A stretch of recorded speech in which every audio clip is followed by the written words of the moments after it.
आगे क्या था कि अपन ने एक प्रश्न दिया था कि जो कर्म है जिसका जो उदय है, जब उदय आता है तो जीव में वैसा परिणाम होता है, और कभी कभी ऐसा भी होता है कि वो परिणाम नहीं होता है। ऐसा है कि नहीं है? अब आपने सोचा होगा ना कुछ लोगों ने, तो ऐसा कुछ होता है कि नहीं होता है? बोलो, कौन बोलना चाहता है? अमन जी आप बोल सकते हो, मैं जानता नहीं हूं सबको, इसलिए I can not answer tell people. Gautam बोलना चाहते हैं, बोलो गौतम।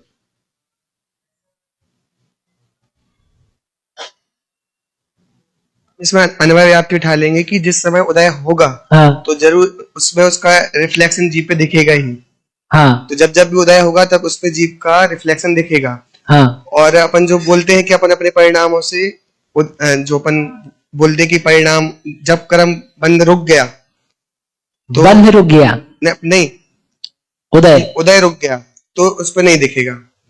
तो आप तो वही कह रहे हो जो मैं कह रहा हूं। हाँ, वही ठीक है, चलो और कोई? Thank you. ये भैया जी लोग, हाँ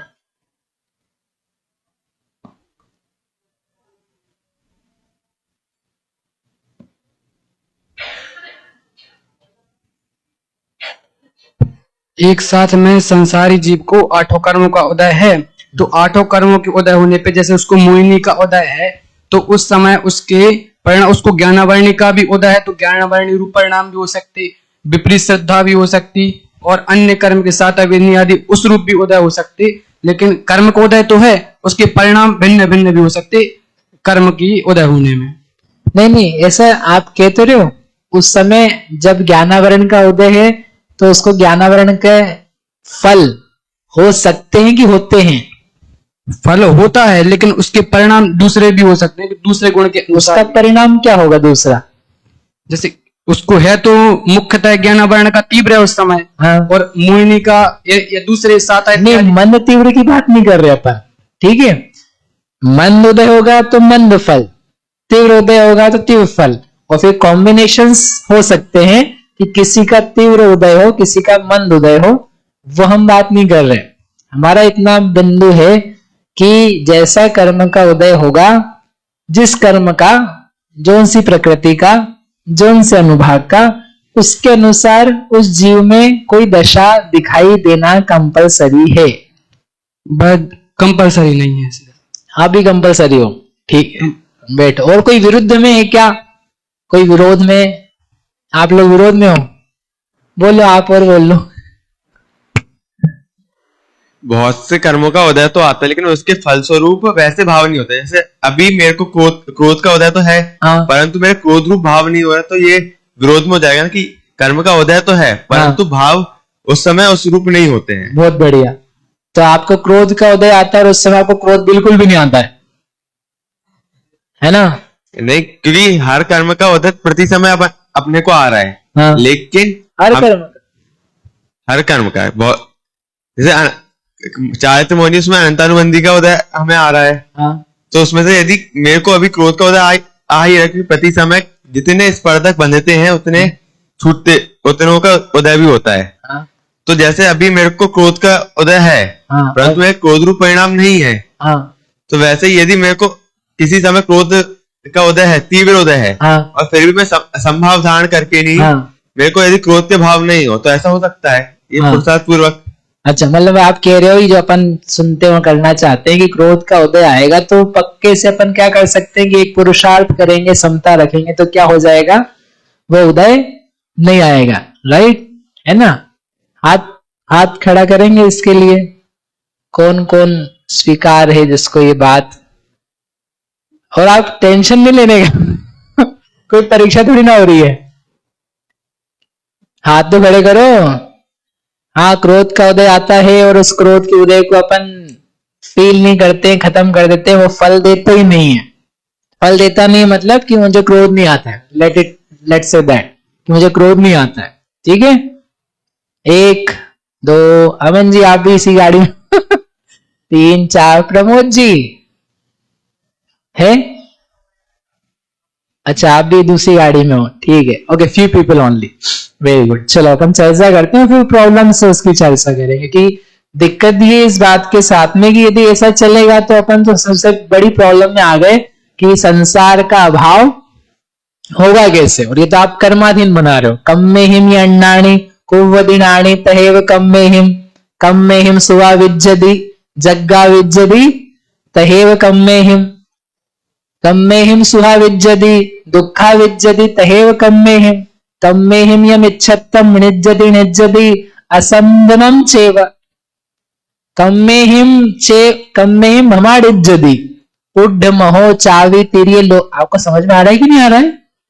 नहीं आ रहा? हे भगवान, आपने रखा समय सार जी है, सर्वशुद्ध अधिकार है समय सार जी में, सर्वशुद्ध ज्ञान अधिकार, उसमें आचार्य कुंदकुंद देव ने गाथाएं लिखी है कि कर्म से ही ज्ञानी होता है, कर्म से ही अज्ञानी होता है। कम में हिम सुवा विज्जति, कम में हिम जग्गा विज्जति, कर्म से ही सुलाता है, सोता है, कर्म के द्वारा ही जागता है। कम में हिम सुहा विज्जति दुखा विज्जति तहेव कम में हिम, कर्म से ही सुखी होता है, कर्म से ही दुखी होता है। कम में हिम चेव मिच्छत्तम, कर्म से ही मिच्छत्तम निज्जति मिथ्यात्व को प्राप्त होता है। और असंजनम चेव, असंयम को भी कर्म के द्वारा ही प्राप्त होता है।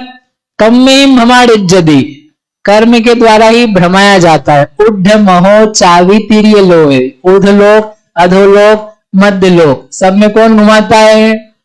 कर्म। कम में हिम चेव किज्जति सुहा सोम जेत्यम किंची, और जितना जो कुछ करवा रहा है वो सब कर्म कराता है। जम्हा कम्मम कुवदी हरदी देदित्य जम किंची तम्हा सब जीवा अकारगा होंती आवड़ना। ऐसा करते हो तो ये सारे के सारे जीव अकारक आवड़ना, अकारक पने को प्राप्त हो जाते हैं। अब बताओ क्या करना? वो सांख्य मत का पक्ष आचार्य देव ने प्रस्तुत किया।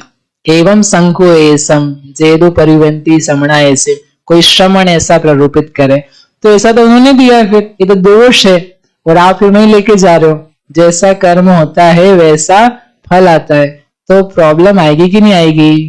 पूरी आएगी। तो फिर निवारण कैसे होगा? अभी निवारण बाद में करते, पहले अपन समझ लेते, ठीक है। तो एक तो दो प्रकार के कर्म है अपने पास, एक घाती कर्म है और अघाती कर्म, ठीक है। अपन पहले घाती की बात कर लेते कि घाती कर्म है तो उसमें जो कर्म का उदय है, ठीक है, उदय वर्तमानगत होता है, सत्तागत नहीं होता है। सत्ता यानी कर्म का सत्य है वो लॉन्ग एक्सटेंडेड है, वो लंबी हो सकती है, कोड़ा कोड़ी सागरी हो सकती है, अंत कोड़ा कोड़ी हो सकती है, जो हो सो हो। तो उस सत्य को छोड़ दो आप, हम उदय की बात कर रहे हैं। जब हम ये कह रहे हैं कर्म का फल आता है, कर्म का उदय आता है, तो हम उदय के निषेकों की, परमाणुओं की बात कर रहे हैं।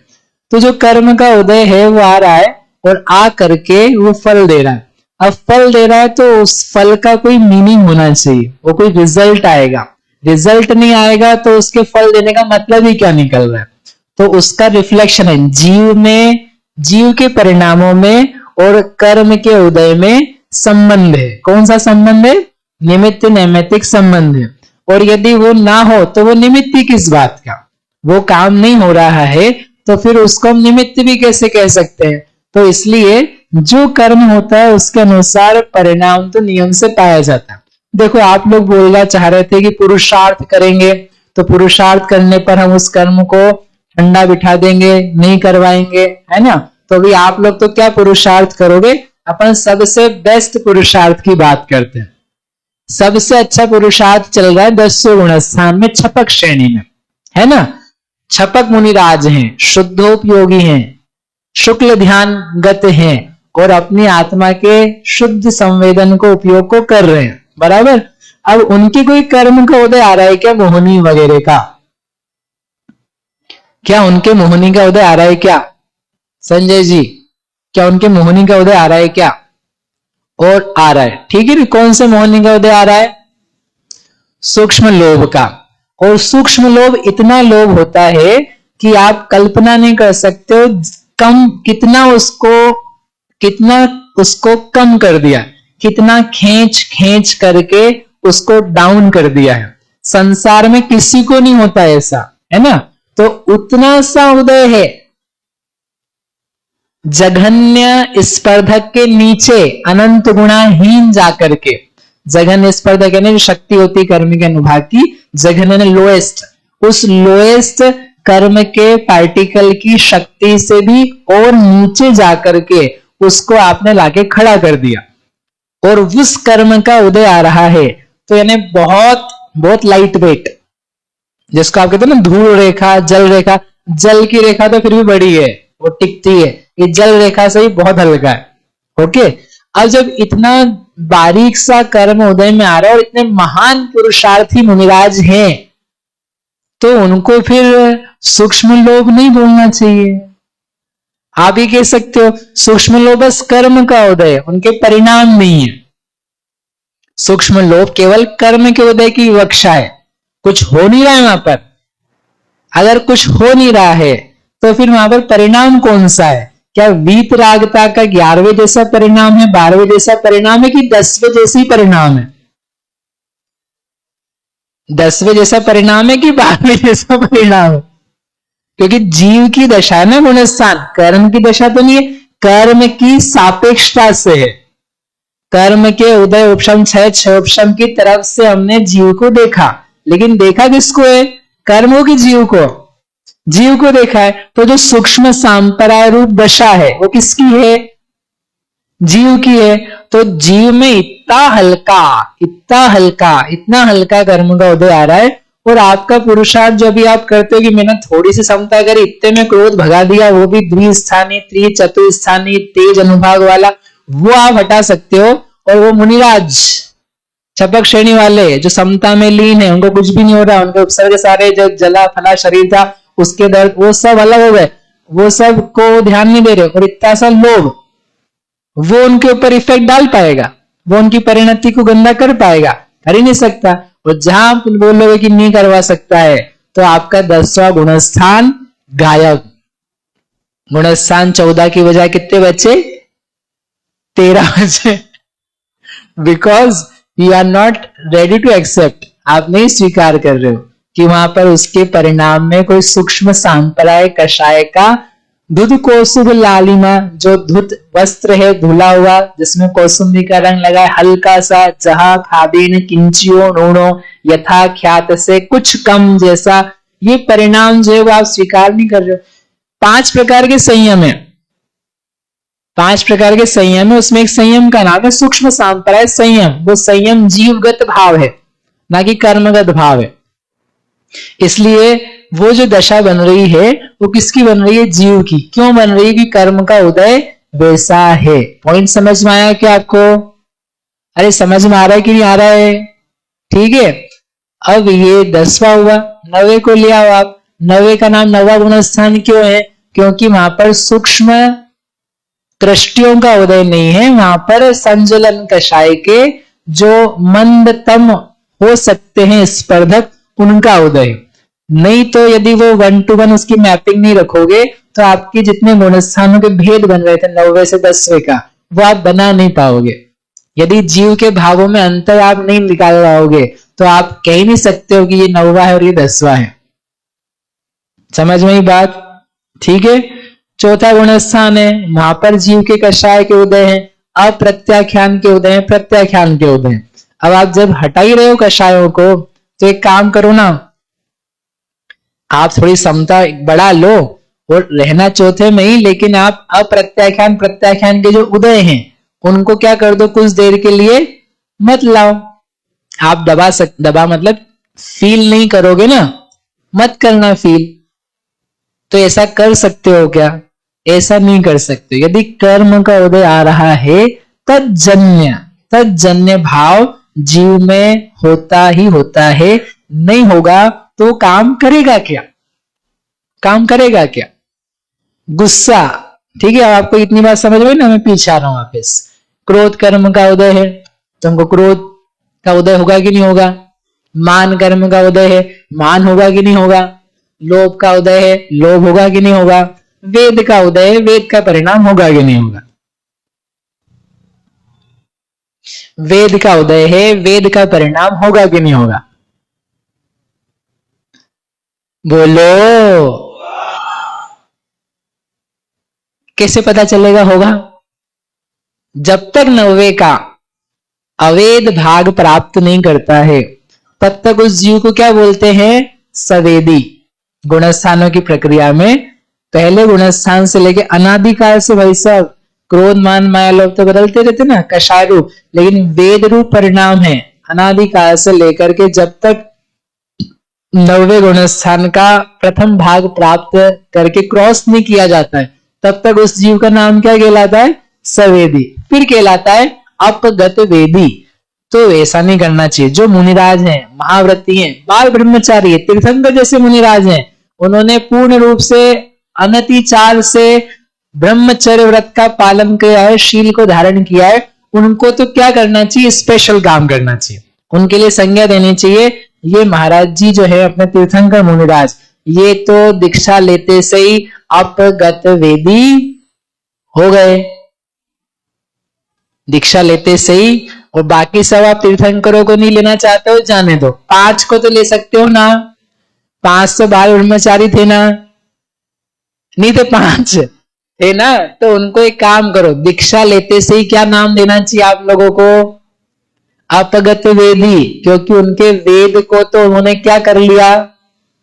जीत लिया। कोई उनको भाव आ रहा है क्या आपके हिसाब से? कोई वेद का भाव चल रहा है क्या? नहीं चल रहा। तो जिसको नहीं चलता उसको क्या बोलते हैं?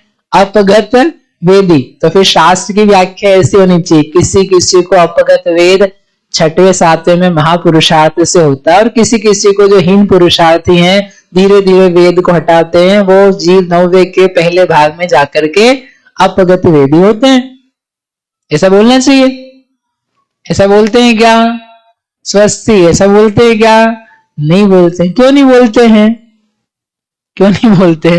क्योंकि वेद का उदय है तो उसको वैसा वेद का कुछ अंश उसकी परिणति पर्याय में व्यक्त होता है। नहीं मानोगे तो आपको ये सब बातें जो है ना फिट नहीं होगी, आपका आगम आपकी बातों से कट जाएगा, पूर्वा पर विरोध आप ही करोगे। समझ में आ रहा है? ठीक है, चलो अपन अपने ऊपर आते हैं कि ये तो बहुत ही गड़बड़ जा रही है। क्रोध का उदय आता है अपने को, आता है कि नहीं आता है? तो क्रोध होगा कि नहीं होगा? तो भैया जी अभी कह रहे थे कि हमको यहाँ क्रोध का उदय आ रहा है, तो उदय आ रहा है तो फिर हमको तो क्रोध नहीं आ रहा है। आप लोग यहाँ बैठे बैठे क्रोध का उदय आता है कि नहीं आता है? आता है कि नहीं आता? अभी कषाय मार्गणा नहीं पड़ी ना आपने क्रोध का उदय आता है कि नहीं आता है आपको? बैठे बैठे आ रहा है कि नहीं आ रहा है? अभी अपने मन की नहीं सुनी दे तो फिर गुस्सा आने लग जाता है। घमंड आ रहा है क्या आपको? मायाचार हो रहा है क्या आपको? लोभ हो रहा है क्या आपको? हे भगवान, वीतरागी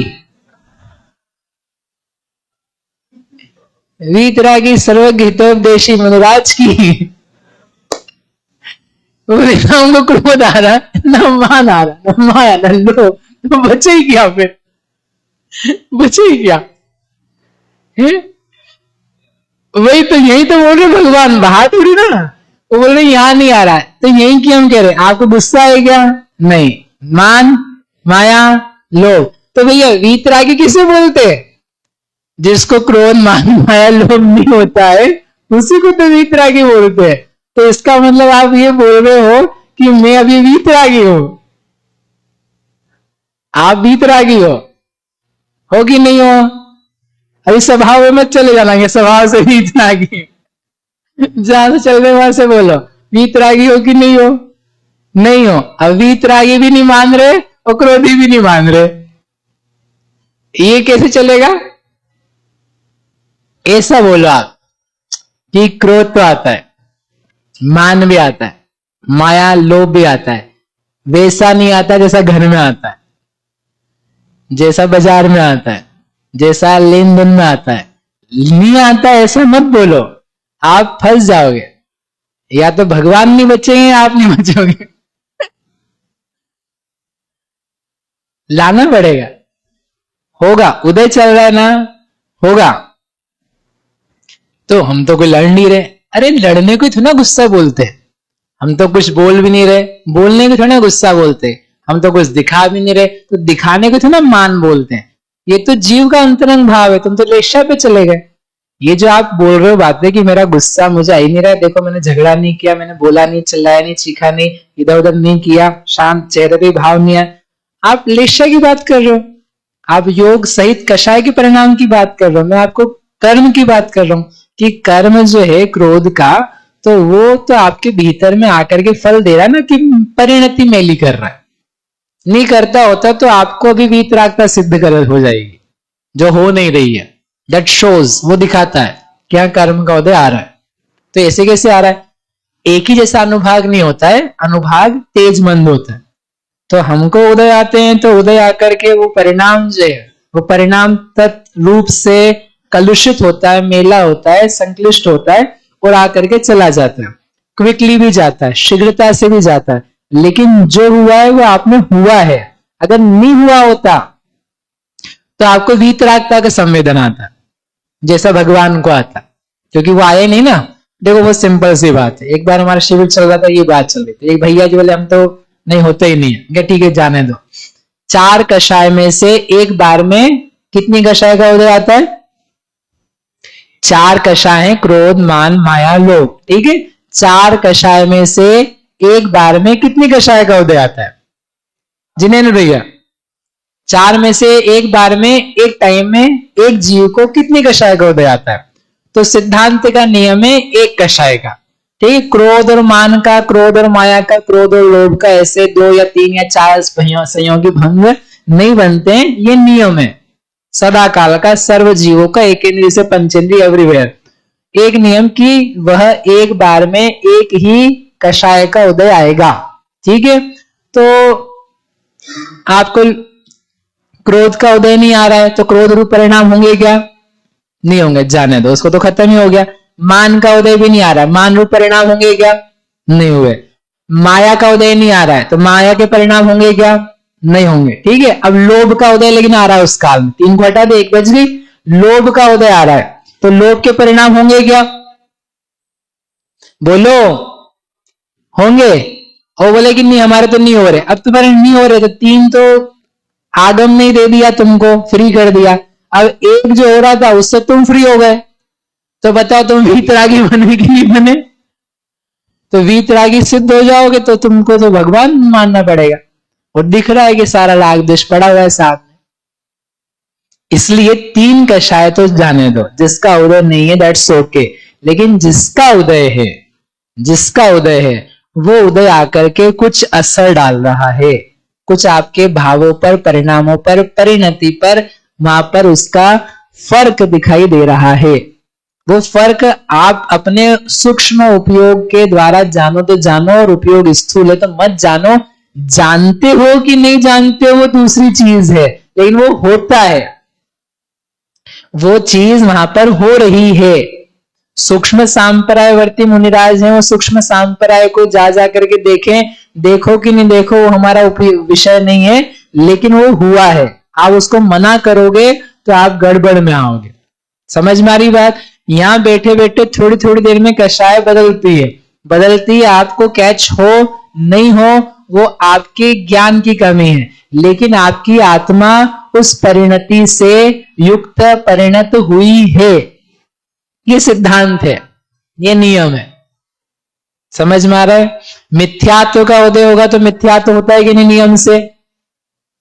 कि आप बोलो नहीं नहीं मैंने तो उसको दबा दिया है, मैंने उसका फल को भोगा ही नहीं, ऐसा कर सकते हो आप? नहीं कर सकते हो। उदय आएगा तो तद्रूप परिणाम होगा। अनिवृत्तिकरण चल रहा है पहले गुण स्थान में, सम्यक दर्शन प्राप्त होने वाला है। अनिवृत्तिकरण का अंतिम समय है, यानी प्रोसेस जो सम्यक दर्शन को प्राप्त करने की है उसमें अनिवृत्तिकरण है, और उसका अंतिम समय है।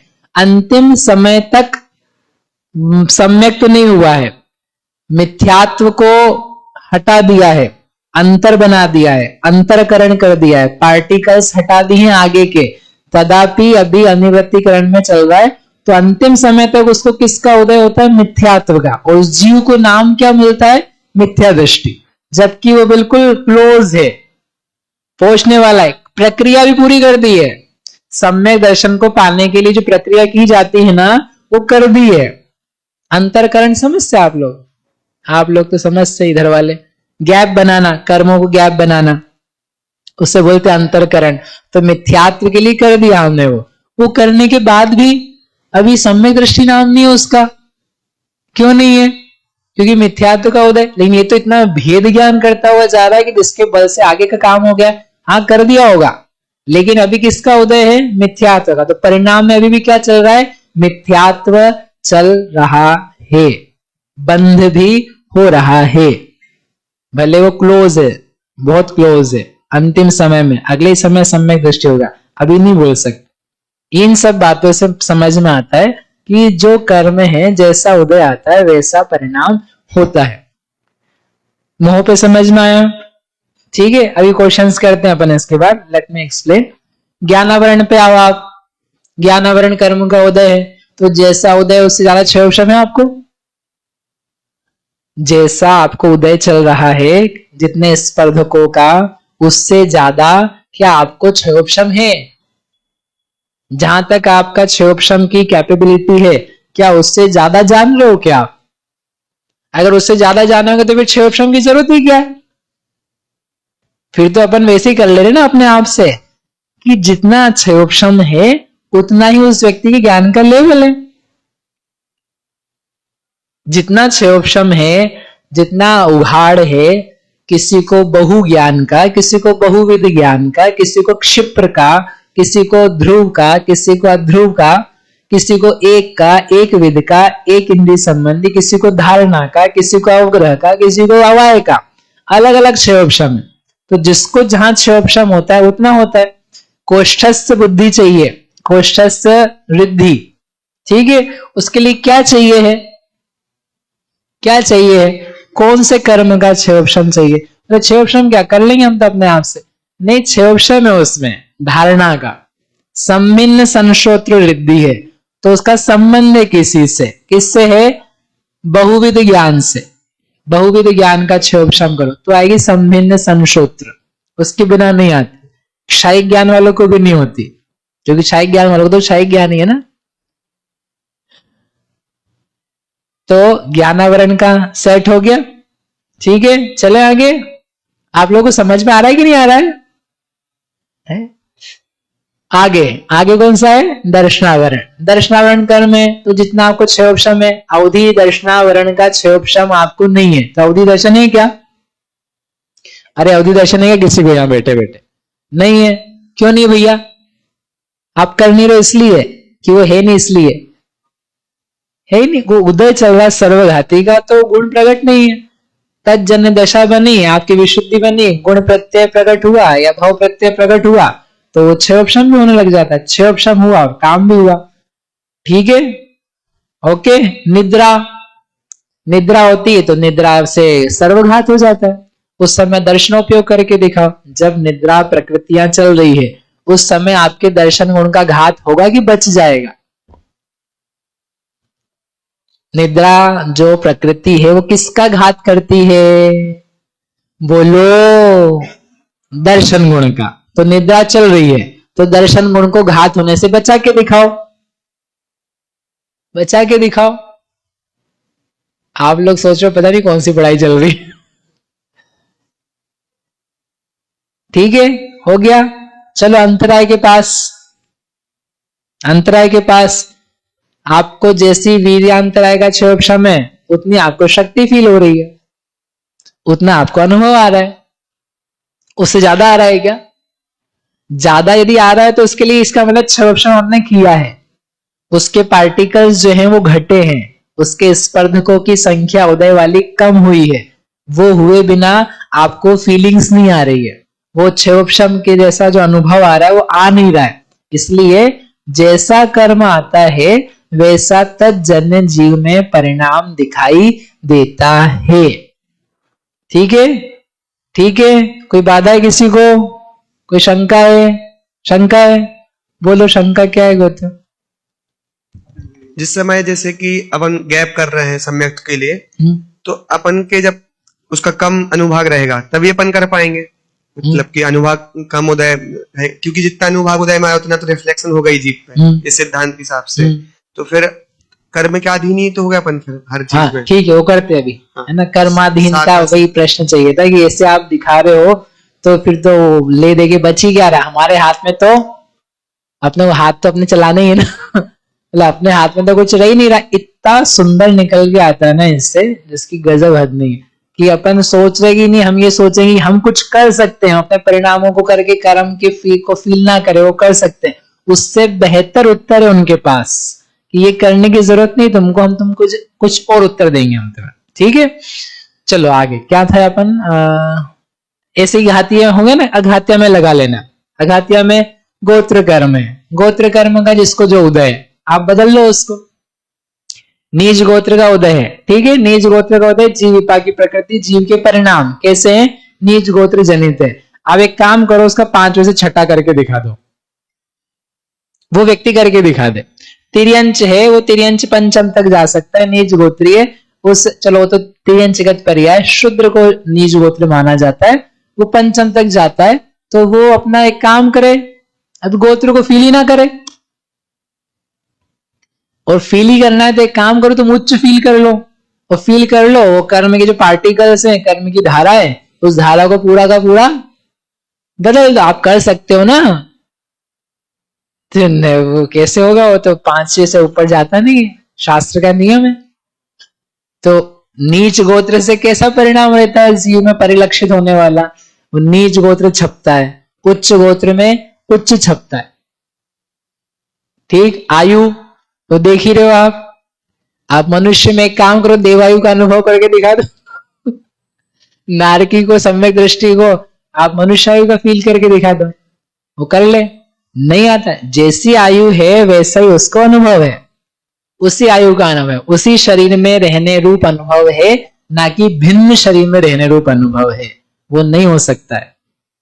ठीक है, कौन बच गया, वेदनीय। नाम कर्म, नाम कर्म है, उसमें तीनों टाइप्स बन जाते, जीव विपाकी, पुद्गल विपाकी। तो वो जो जितने जीव विपाकी कर्म है, कहां फल आ रहे हैं उसके, जीव में आ रहे हैं। हाँ, वेद नहीं करते, 1 मिनट। जीव विपाकी है तो जीव विपाकी काय में है, जीव में आ रहे हैं। आपको मनुष्य गति का उदय आ रहा है, आ रहा है, तो एक काम करो, मनुष्य गति रूप अनुभव को तो अवॉइड कर दो आप। नहीं, क्यों नहीं हो सकता है, जैसा कर्म उदय में आता है वैसा फल नहीं भोगते हम भिन्न भोगते। तो मनुष्य गति रूप ही आएगा, पंचेंद्रिय रूप ही आएगा, त्रस रूप ही आएगा, पर्याप्त रूप आएगा। तत् जो कर्म का विपाक जिसमें आता है, जिस गुण में, जिस पर्याय में, जिस द्रव्य में, व्यंजन रूप से, अर्थ रूप से जैसा आता है वैसा आता है। ठीक है, पुद्गल विपाकी पुद्गल में आता है, पुद्गल विपाकी का पुद्गल में आता है वो फल। इसमें तो और अपन अच्छे है ना, क्योंकि दूसरे में लाना है अपने को, तो लेके आ जाओ, कोई दिक्कत नहीं। स्पर्श, रस, गंध, वर्ण, संस्थान, आकार वगैरह वो वैसे फल आ जाते हैं, इसमें तो किसी को दिक्कत होनी नहीं चाहिए। क्या बचा, वेदनीय। वेदनीय से क्या होता है, जो फीलिंग्स आती है, तो वेदनीय में साता का उदय है तो साता रूप अनुभव आता है, असाता का उदय है असाता रूप अनुभव आता है। लेकिन अब इसमें क्या है, इसको सहयोग चाहिए, इसको चाहिए कषाय का सहयोग। ठीक है, तो कषाय के सहयोग के लिए साता के साथ में रति, हास्य, इन 9 कषायों का सहयोग चाहिए। वो आएगा तो उसको आप देख भी पाओगे कि हाँ साता के अनुभव आ रहे हैं। असाता का उदय आ रहा है, उसके साथ में अरति चाहिए, शोक चाहिए, उसका उदय कॉम्बिनेशन में मिलेगा तो आप फील कर पाओगे असाता का उदय है। ठीक है, फिर भी असाता का उदय आता है और कॉम्बिनेशन नहीं है, उदय तो आ रहा है, आपके अनुभव थोड़े भिन्न प्रकार के जा सकते, क्योंकि मोहिनी का जो सपोर्ट चाहिए उसको, जिसके कारण से उन्होंने क्रम भंग करा कर्मों के नाम का, ये दिखाने के लिए कि वेदनीय कर्म को सहायता चाहिए, किसकी, मोहिनी कर्म की।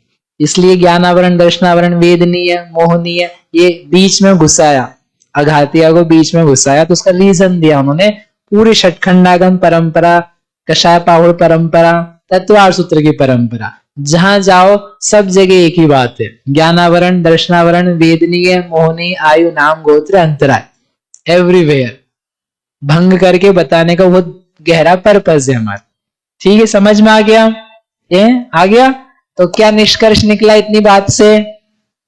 अमन जी क्या निष्कर्ष निकला?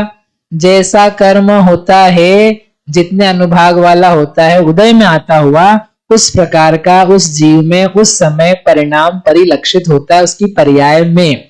अब प्रॉब्लम ये खड़ी हो रही इस बात से कि फिर ऐसे तो हमारे पास कुछ बचा ही नहीं ना करने के लिए, वो जो आ रहा है वो जा रहा है, वो आ रहा है वो फल में आ रहा है, तो हम तो भोग रहे हैं बस कर्म को। हमारा मोक्ष मार्ग कैसे बनेगा अब?